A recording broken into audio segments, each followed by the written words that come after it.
जय अम्बे, जय जगदम्बे, इस दुनिया को पाप से मुक्त कर दीजिए माँ। जानकी रोज की तरह पूजा करने में व्यस्त थी। इस उम्र में वो बस मन की शांति चाहती थी। बाहर कड़कड़ाती धूप थी और गर्म हवाएं चल रही थी। तभी जानकी के दो बेटे अपनी पत्नियों को लेकर घर के बाहर आए। सुरेश, तुम आको बुला। नहीं भैया, आप बुलाइए। रमेश और सुरेश ने अचानक से शादी कर ली थी। जानकी को इस बारे में कुछ पता ही नहीं था। रमेश की पत्नी सुलेखा ने कहा, तुम दोनों की अपनी माँ से इतनी फटती क्यों है? मैं बुलाती हूँ। सासू माँ, अरे ओ सासू माँ, बाहर आइए। जानकी बाहर आई और ये देखकर चौंक गई।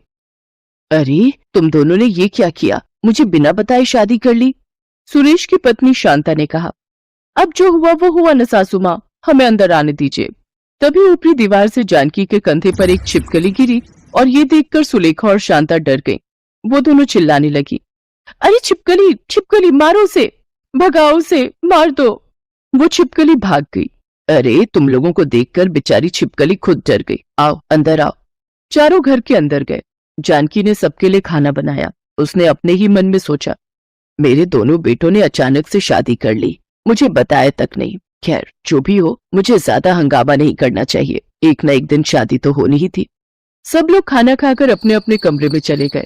अगले दिन रमेश और सुरेश की ऑफिस से कुछ काम आया। वो दोनों कुछ दिनों के लिए शहर से बाहर चले गए। सुलेखा और शांता अपने ससुराल में जानकी के साथ रहने लगी। एक दिन जानकी पूजा में व्यस्त थी। तभी सुलेखा और शांता ने अपनी सहेलियों को बुला लिया। अरे बाप रे, कान फटा जा रहा है। जानकी अपनी बहुओं के कमरे में गई और गाना बंद करने के लिए कहा, बंद करो ये तमाशा, मैं अभी पूजा कर रही हूँ। तो क्या हो गया कि हमारा भी घर है, हम कुछ भी कर सकते हैं। तभी शांता की एक सहेली ने कहा, शांता बहुत गर्मी हो रही है, प्यास के मारे गला सूख गया है, कुछ ठंडा भी नहीं पिलाओगी क्या? हाँ हाँ क्यों नहीं। ए बुढ़िया, हमारे लिए शरबत ले आ। अपनी सास से ऐसे बात करते हैं, ये सीखा है क्या तुम लोगों ने? यार तेरी सास की जबान तो बहुत लंबी है शांता। तो फिर हम सब मिलकर ठीक कर देते हैं ना? मुझे छोड़ दो, मुझे छोड़ दो, मेरी उम्र का तो लिहाज करो। उन लोगों ने जानकी को बहुत मारा और फिर जानकी से सारे काम करवाने लगे। जानकी डर के मारे काम करने लगी। जानकी का पड़ोसी ये देखकर जानकी के घर आया और बहुओं से कहा, बहू, अपनी बूढ़ी सास से इतना काम करवाना ठीक बात नहीं है। अरे तू कौन होता है बोलने वाला, जब भाग यहाँ से। सुलेखा ने उसे भगा दिया। दोनों बहुओं ने जानकी का जीना हराम कर दिया। शांता बहुत मजा आ रहा है, बुढ़िया से काम करवा रहे और हम आराम कर रहे हैं। अभी आराम का देखा ही क्या, बस देखती जा। शांता ने जानकी को बुलाया और कहा, ए बुढ़िया, हमारे पैर दबा दे। लेकिन मुझे अभी खाना है, बहुत भूख लगी है। तेरी भूख की ऐसी की तैसी। शांता ने जानकी का हाथ पकड़ लिया और तभी उसके हाथ पर एक छिपकली गिरी। शांता ने हाथ हटा लिया। अरे बाप रे, छिपकली, मारो इसे, मारो मारो इसे। घर में तांडव शुरू हो गया। दोनों मिलकर एक छिपकली को मार नहीं पाए। दोनों बस चीखने चिल्लाने लगे। ये दोनों छिपकली के अलावा किसी से नहीं डरते। हाँ, कुछ करना पड़ेगा। जानकी दिन रात अम्बे माता को बुलाने लगी। उसे यकीन था कि अम्बे माता उसकी मदद करेंगी। और एक दिन दोपहर को जानकी खाना बनाकर अपनी बहुओं को खाना खिला रही थी। तभी घर के बाहर एक भिखारन आई। घर में कोई है? मुझे कुछ खाना दोगे? मैंने एक हफ्ते से कुछ नहीं खाया। शांता और सुलेखा ने भिखारन से बहुत उल्टा सीधा कहा और उसे भगा दिया। उन दोनों के खाने के बाद जानकी के लिए सिर्फ चावल और दाल ही रह गए। जानकी खाने वाली थी कि तभी उसने घर के बाहर उस भिखारन को देखा। वो भिखारन तभी भी वहां खड़ी हुई थी। ये भिखारन बहुत भूखी होगी, मैं इसे खाना खिलाती हूँ। जानकी ने उस भिखारन को अपने हिस्से का खाना खिला दिया और एक चमत्कार हो गया। वो भिखारन अम्बे माँ में बदल गई। मुझे पता था कि तू मुझे खाली हाथ नहीं लौटाएगी।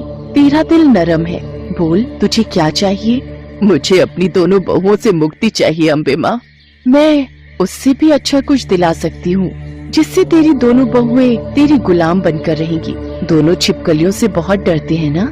आज से वो दोनों तुझे जितनी गालियाँ देंगी, तेरे पास उतनी छिपकलियाँ आ जाएंगी।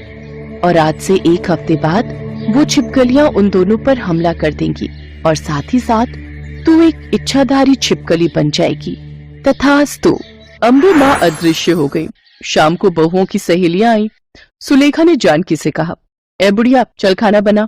मुझसे ऐसे बात मत करो बहू, इसमें तुम लोगों का ही नुकसान है। मैं पहले से सतर्क कर रही हूँ। और रे बाप रे, फिर से जबान लड़ाने लगी है, कल मुही बूढ़ी मनहूस कहीं की। दोनों मिलकर जानकी को गालियां देने लगी। और हर गाली के साथ साथ एक एक छिपकलियां घर में घुसने लगी। वो सब जानकी के कमरे में रहने लगे। एक हफ्ते तक दोनों ने इतनी गाली बकी कि जानकी का पूरा कमरा छिपकलियों से भर गया। और एक हफ्ते बाद वो दिन आ ही गया। जानकी अपने कमरे में आराम करने लगी और दोनों जानकी को बुलाने लगी, लेकिन जानकी ने जानबूझकर कुछ जवाब नहीं दिया। वो दोनों गुस्सा हो गए और कमरे के अंदर घुस आए और चारों तरफ देखकर चौंक गए। अरे अरे, ये क्या, दीवारों पर इतनी सारी छिपकलियां, ये सब कहां से आए? मैं बताती हूँ। जानकी ने छिपकली बनने के बारे में सोचा और वो एक विशाल छिपकली में बदल गई। क्यों, मजा आ रहा है ना? और गाली बकेगी, मुझसे काम करवाएगी? नहीं नहीं, हमसे गलती हो गई, हमें छोड़ दो माँ जी, हमें छोड़ दो। सारी छिपकलियां दोनों के शरीर पर चढ़कर तांडव करने लगी। दोनों बेहोश हो गए। जब उन दोनों को होश आया तब तक सुबह हो चुकी थी। रमेश और सुरेश घर लौट आए थे और जानकी वहीं पर खड़ी थी। शांता, क्या हुआ था तुम लोगों को? हाँ हाँ बहू, बताओ बताओ, फिर मैं भी कुछ बताती हूँ। नहीं नहीं माँ जी, कुछ बताने की जरूरत नहीं है। आज से हम आपकी हर बात मानेंगे। हाँ, जहाँ सीधी उंगली से घी ना निकले वहां उंगली टेढ़ी करनी पड़ती है। दोनों बहुएं सुधर गईं और जानकी की सेवा करने लगे। जानकी को शांति मिली। अम्बे माँ ने जानकी की रक्षा की। इसके बाद जानकी इच्छाधारी छिपकली की शक्तियों के साथ खुशी खुशी रहने लगी।